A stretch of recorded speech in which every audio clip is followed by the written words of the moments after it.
Keby bolo niečo, čo sa ti dá zniesť, tak by to bolo vedro a v ňom milióny hovna. Tak by si to musela vypiť a s tebou by bola iba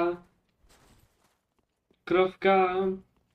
Ale v Poľsku je to národné jedlo, tak potom by ti dali poľskú guľku po stale.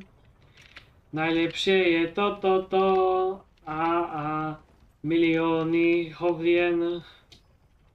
Napríklad ja čo počujem je Miško Evričič. Teraz mi to karma vrátila, že som povedal Miško Evrič. Ale to sa stáva a on je tiež prekľatý.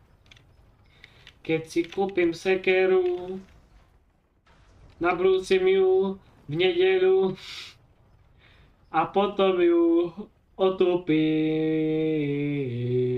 v pondelok. A tak zase príde sekera.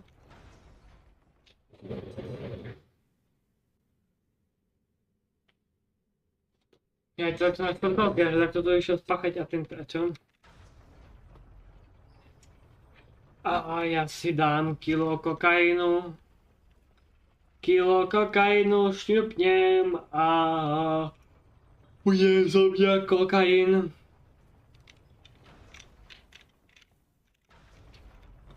No nič, ideme na toho svaťa. Dobre som sa tu zabal už 4 minúty a môj drahocený